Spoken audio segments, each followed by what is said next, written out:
Namaskar. I am Dr. Sky Sharma, spinal physiotherapist practicing in the field of spinal rehabilitation from more than 10 years. So आज हम discuss करने वाले हैं कि back pain कब serious है और आपको कब डॉक्टर के साथ डिस्कस करना चाहिए अपने पेन के बारे में। क्या होता है अगर मैं बात करूँ 100% बैक पेन की, तो 98% बैक पेन 98% पॉपुलेशन में बैक पेन होता है। मीन्स अगर 10 लोग हैं, उनमें से 9 लोग ऐसे होंगे जिनको लाइफ में कभी ना कभी एक ना एक बार बैक पेन एक्सपीरियंस होता ही है। हर टाइम ये अलार्मिंग साइन नहीं है कि आपको अपने डॉक्टर से डिस्कस करने की ज़रूरत है, बट ऐसा है कि पेन कभी-कभी बहुत सीरियस भी हो सकता है। मीन्स आपके जो टोटल 100% बैक पेन है, उसमें से 98% बैक पेन मस्कुलोस्केलेटल पेन होता है। मतलब आपके बोन, आपके मसल्स, आपके जॉइंट की किसी पैथोलॉजी की वजह से हो रहा है। लेकिन 2% बैक पेन ऐसा होता है जो आपके बॉडी के अंदर कोई ना कोई सीरियस इलनेस को इंडिकेट करता है। ये एक सीरियसली रेड फ्लैग है। मीन्स या तो बॉडी में, स्पाइन में आपके कहीं ना कहीं कोई इन्फेक्शन है। वो इन्फेक्शन कोई सेप्टिक दूसरा इन्फेक्शन भी हो सकता है, या वो ट्यूबरकुलर इन्फेक्शन हो सकता है, वो कैंसर हो सकता है, वो कोई ऑटो इम्यून डिजीज़ हो सकती है, वो कोई स्पाइनल फ्रैक्चर हो सकता है, वो किसी भी तरह की कोई प्रॉब्लम हो सकती है जो कि सीरियस इलनेस है, जिसे डिले नहीं किया जा सकता। तो हमें ये समझने की बात है, फॉर्चुनेटली 98% जो आपके बैक पेन है वो मस्कुलोस्केलेटन है, that can be treated without medicine और sometime without surgery also. But आपके 2% बैक पेन ऐसे हैं जो कि सीरियस इलनेस की वजह से है, जिसको इमीडिएटली रूल आउट करने की ज़रूरत है, इमीडिएटली ट्रीटमेंट की ज़रूरत है। तो अब कौन कौन से साइन ऐसे हैं जो हमें समझना चाहिए कि ये बैक पेन है, उसके साथ एसोसिएट साइन एंड सिम्टम हैं, तो ये कोई सीरियस इलनेस या पैथोलॉजिकल बैक पेन है। तो अगर आपका अनइंटेंशनल वेट लॉस हो रहा है, आपको लग रहा है बैक पेन भी है लेकिन मेरा वेट लॉस हो रहा है बैक पेन के साथ, वो इंडिकेट करता है कहीं ना कहीं कोई प्रॉब्लम हो सकती है। साथ में अगर आपको एक पॉइंट पेन है जिसके सराउंडिंग आपको रेड इन्फ्लेम एरिया लगता है, जैसे रेडनेस हो आसपास, स्वेलिंग है, वहाँ पर पेन है, टेंडरनेस है और आसपास का एरिया पूरा रेड हो गया है, इन्फ्लेम्ड हो गया है स्पाइन का किसी पॉइंट पर, तो वो भी सीरियस इलनेस हो सकता है। अगर आपको लग रहा है कि आपका पेन टाइम के साथ, ड्यूरेशन के साथ प्रोग्रेस कर रहा है, तो वो भी एक साइन है कि कोई सीरियस इलनेस हो सकती है। वेट रिडक्शन है, अगर आपको फीवर है, आपका बैक पेन है, उसके साथ-साथ आपको लगता है कि मेरा थोड़ा-सा भी एक्सर्शन हो रहा है, मुझे बहुत थकान महसूस होती है, मुझे इवनिंग में फ़ीवर आ जाता है, या मैं थोड़ा-सा भी एक्सर्शन करता हूँ, तो मुझे फ़ीवर आना शुरू हो जाता है, तो वो भी इंडिकेट करता है कहीं न कहीं कोई सीरियस इलनेस हो सकती है।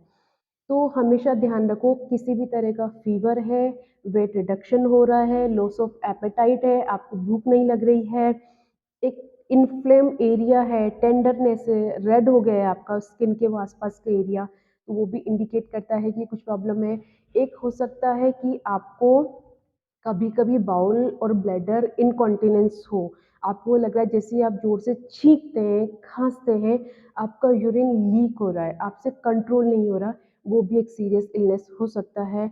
कभी-कभी होता है कि आपके पैरों की तरफ नमनेस हो सकती है, सेंसरी अल्टरेशन हो सकते हैं कि आपको एक लेग में, एक फुट में सेंसेशन ज़्यादा है, एक में कम है, या एक में ऐसा लगता है थोड़ा-सा टिंगलिंग है, नमनेस है, पिन्स चुभ रही हैं, इस तरह का कुछ फ़ील हो रहा है, चींटियाँ चल रही हैं, ऐसा कुछ फ़ील हो रहा है। तो सेंसरी अल्टरेशन कहीं न कहीं है, या लेग में वीकनेस शुरू हो गई है। आपको लग रहा है कि मैं एक फुट को ड्रैग करके चल रहा हूँ, मेरा फुट ड्रॉप हो रहा है, या मेरे चलते-चलते पैरों पे से कंट्रोल जा रहा है, बैलेंस का प्रॉब्लम हो रहा है। तो ये सब साइन इंडिकेट करते हैं कि आपके बैक पेन के साथ आपको कुछ सीरियस इलनेस हो सकती है, या आपका सीरियस बैक पेन है।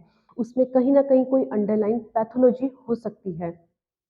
इस केस में आपको इमीडिएटली अपने डॉक्टर के साथ कंसल्ट करना चाहिए, रूल आउट करना चाहिए, प्रॉपर डायग्नोसिस करवाना चाहिए कि आपके बैक पेन का क्या रीज़न है। अब हम आते हैं अपने मस्कुलोस्केलेटल बैक पेन, जो कि 98% पॉपुलेशन में फॉर्च्यूनेटली मस्कुलोस्केलेटल पेन ही होता है। उस केस में क्या है, आपको पेन है, कभी कभी पेन लगता है राइट साइड ज़्यादा है लोअर बैक में, कभी लेफ्ट साइड ज़्यादा पेन रोटेट कर रहा है, कभी लगता है कि एक पोजीशन के साथ पेन आता है, जैसे मेरे को सिर्फ सिटिंग में ज़्यादा आता है, या मैं वॉक करती हूँ तो ज़्यादा आता है, या मुझे स्टैंडिंग पोजीशन में ज़्यादा आता है। जो पेन आपकी पोजीशन के साथ चेंज होता है, चाहे वो पोजीशन के साथ बढ़ जाता है या पोजीशन चेंज करने के साथ में कम हो जाता है, इस तरह के जो पेन होते हैं मोस्ट ऑफ द टाइम वो मस्कुलोस्केलेटल पेन होते हैं। आपका पेन ऐसा है कि आप रेस्ट करते हो, हॉट पैक लेते हो, ठीक हो जाता है, वापस आप एक्सर्शन करते हो, लॉन्ग टाइम आपको बैठना होता है, चलना होता है, या बैठ के उठते हो पर्टिकुलर उस पोजीशन में, जब आप ड्राइव करते हो तो आपको पेन आता है। ये सारे पेन ज़्यादातर केसेस में मस्कुलोस्केलेटल पेन ही होते हैं। ये through the physiotherapy, spinal rehabilitation और स्पाइनल अलाइनमेंट के थ्रू, प्रॉपर स्पाइनल स्ट्रेंथनिंग और जो स्पाइन के रिहैबिलिटेशन होते हैं प्रॉपर, उनके through, without any medicine, without any surgery, diagnose करके हम लोग ट्रीटमेंट करते हैं। तो इस तरह के पेन में कहीं भी आपको अननेसेसरी मेडिसिन कंज्यूम करने की ज़रूरत नहीं है।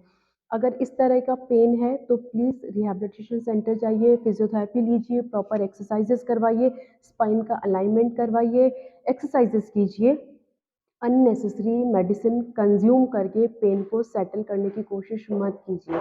इस तरह के पेन आपके प्रॉपर स्पाइनल स्ट्रेंथनिंग से ही ठीक हो सकते हैं और उसके रेकरेंसेस नहीं होंगे। वो पेन जो एक बार ठीक होगा वो परमानेंट रहेगा। अगर आप मेडिसिन खा के उसको स्टॉप करेंगे, वो अगेन थोड़े से ड्यूरेशन के बाद वापस आएगा। तो इस तरह के पेन को प्रॉपर ट्रीटमेंट लेकर, without any medicine, without any surgery भी ठीक किया जा सकता है। तो प्लीज़ टाइमली अपने पेन को और पेन के रूट कोज़ को रूल आउट कीजिए, करेक्ट डायग्नोसिस करवाइए और जितना जल्दी हो सके अपना स्टार्ट कीजिए अपना ट्रीटमेंट, अपना therapy. Thank you so much. आपको किसी भी तरह की कोई क्वेरी हो तो हमारे 2 सेंटर है, एक बापू नगर जयपुर, एक दुर्गापुरा जयपुर। आप अपना अपॉइंटमेंट बुक कर सकते हैं, नीचे नंबर दिए हुए हैं उन पर। हमारे नंबर है 8441860090। Thank you.